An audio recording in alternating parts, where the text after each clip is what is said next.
has everyone kind of come out of Wimbledon, and are you almost regardless expecting to have to do a little bit of rotation around this sort of time of year? We've reported in later than usual today. Obviously, give the players more recovery time. So, with regards of where we are in terms of selection for Bromley, we'll know when we come out and we assess the boys. Certainly, conversations being had. Busy period now. I think it's going to be 5 games within this 2-week period over Christmas and New Year. So, certain conversations have been had regarding players and availability and loading, etc. So, we'll wait and see. Is the main way you prepare with this one as much as video as doing any kind of training groundwork at all? Yeah, you're very limited in terms of what you can do on the grass. So it is very much, you're pretty much going match day -1 throughout this period. So like you said, less time on the grass, more probably time analytically, and rest and recovery is really key in this period. How did you find this sort of time of year as a player? How much did you really find it would take it out of you? Did you need those kind of rest, or didn't you get it? No, I don't think. Obviously, when we played, I don't think it was so much of a, I wouldn't say an issue, but a conversation. It was probably smaller squads. You were expected to go Saturday, Tuesday, Saturday. The Christmas period was the period. It only happens once during the season. So your probably mindset was, you're expected to play Boxing Day, you're expected to play New Year's Day, and there was a game in between. So it has changed, but in terms of awesome players, and I'm sure the players are the same as well, they look at it, yes, it's probably 1 extra game within a 2-week period, but because it's Christmas and everything that goes with it, and New Year, you are thrown off key a little bit in terms of away from the football pitch, but in terms of the actual training programme and the games itself, I'm sure players are adaptable and are preparing to play in every game.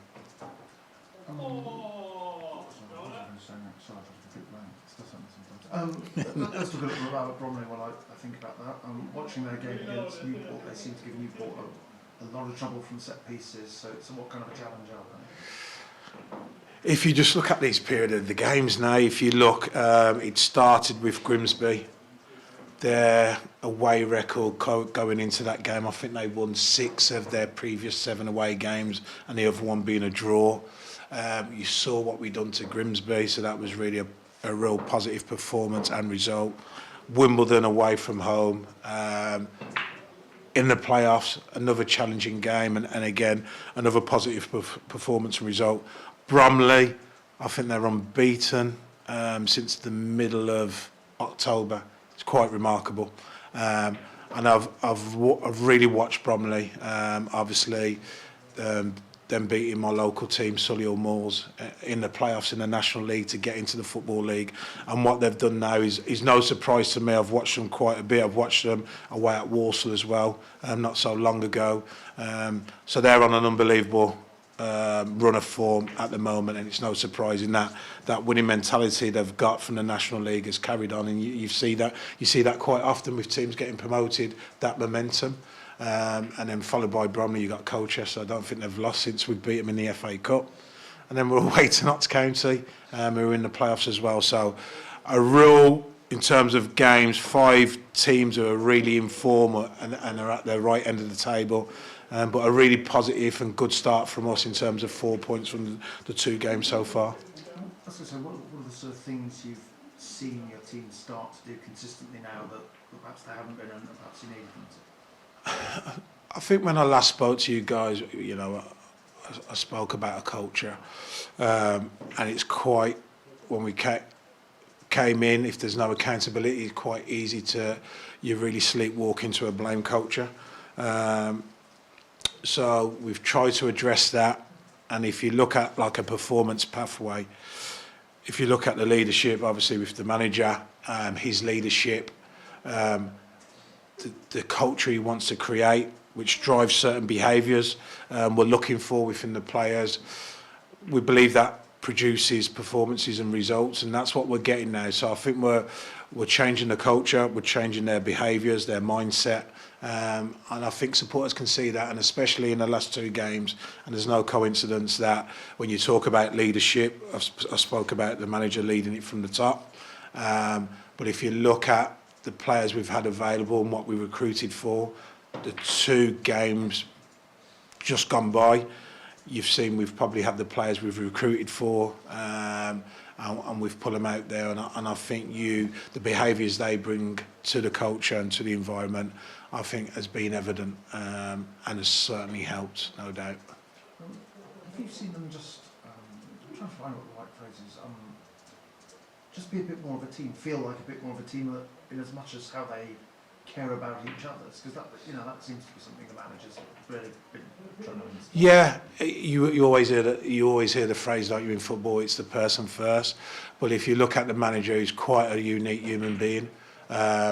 He's probably shared every emotion with myself and the players, and in such an environment in football, sometimes that's shown as a weakness, but it's certainly a strength of his.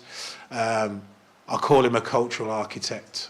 The culture definitely needed changing here. So not only is he a football manager, he's a life coach, and when it comes to culture, I do believe he's an architect around that. So it's about the person, about people. So what you're probably seeing is him trying to create an environment and a culture where the players, like I said, it was a blame culture. It was a blame culture, and it's easy to fall into that.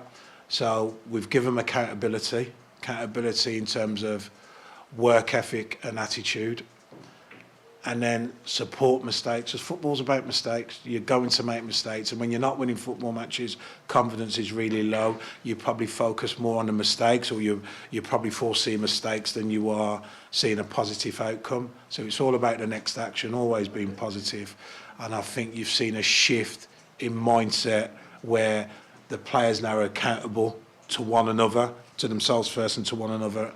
Then secondly, in terms of, they're going to be accountable for their work ethic and their attitude, and mistakes are going to be supported. So you've probably seen less mistakes, and you've seen probably a more togetherness. And I believe as we sit here today, we're closer to where we need this football club to be in terms of a culture and environment.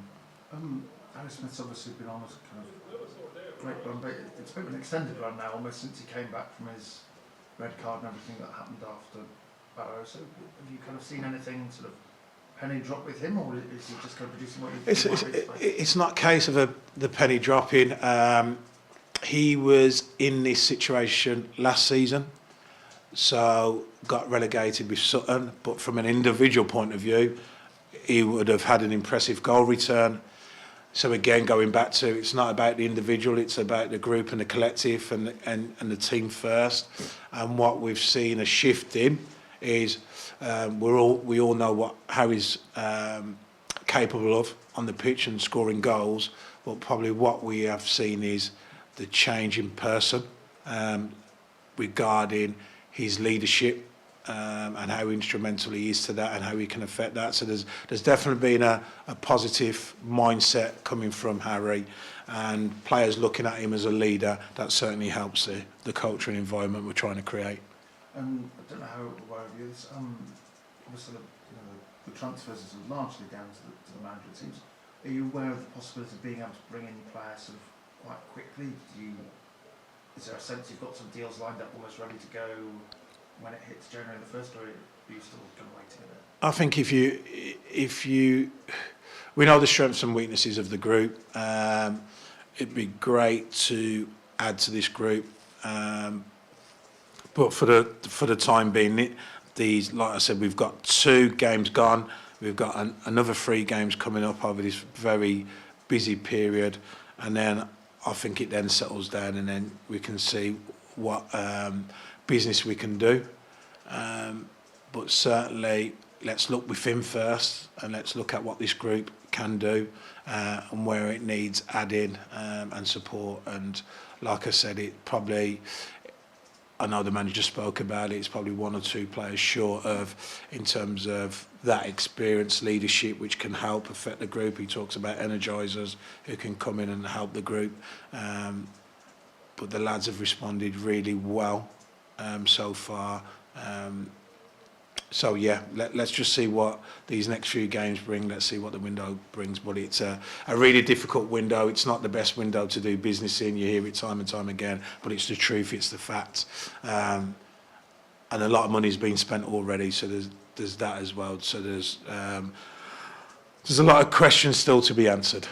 Good luck, thank you. Thank you. When you think it's kind of coming up to about two months now of the gaffer coming in, so what do you feel like? Do you feel like the team is in the kind of position you expected it to be in after that kind of time period of him arriving, or is this where do you kind of assess the process? It's going to be a long process. To be honest, it's not just fixing it on the pitch. There's a lot of off the pitch to fix as well. So you normally get that bounce when managers come in. You get that bounce, but I think let's not be naive or blinded. It's far deep rooted here than just on the pitch. And again, it's a culture. I keep talking, but it's definitely a cultural environment challenge, and so it's going to take time for you to change a culture, to change a mindset. There's no set period. I mean, I can talk about trying to change habits. You know, they kind of say it takes 6 weeks to change and to get habits, but football's so unpredictable. That's the beauty of it. It's going to take it's going to take a long process. Probably what you've seen is, which is good, is the coincidence of our senior players returning and being able to pick the squad which we recruited for, the football club recruited for in the summer. I think that's been evident in the last 2 games. So, but it has its issues and it has its problems, that squad, in terms of, is it robust enough? Is it adaptable enough to go week in, week out throughout this rigorous season? So that's going to be the challenge. We would have loved to have been a little bit clear of where we are right here, right now, but we're understanding it's going to be a long process, and so we're not naive to think it's going to be a quick fix and everything's going to be okay. This is going to go on for a while. You mentioned it with Harry Smith in terms of kind of growing into that leadership role. Do you feel like you're seeing a couple of other players, maybe Ryan Delaney or something like that, kind of assuming the role that maybe you thought they might have, but hasn't always gone that way for a number of reasons? Yeah, I think it hasn't gone that way because I haven't been out on the grass and haven't been available. So if you look at your Ryan Delaney's, your Will Wrights, your Ollie Clarks, your Grant Halls, Harry Smith, Kabango Tishmanga, you look at those players, senior players, and like I said, it's only been the last couple of games we've probably been able to put that group out onto the pitch, and they are missed. I mean, I think, you know, not singling out, but I will do, in terms of Ollie Clark's performance on against Wimbledon. It was quite, for me, he led in a way and he typified what we've missed. And that experience, I mean, he changed his game slightly against Wimbledon. So it was he played differently to the week before. But again, his 2 performances have been instrumental in terms of our results and our points return. And if we can get those senior players out consistently, it will only help the younger players, and it will lift this mood which we've created, the gloom, and with more results, more positive performances, I'm sure you're going to see an upturn and hopefully a very, very different 2025 than it has been in 2024.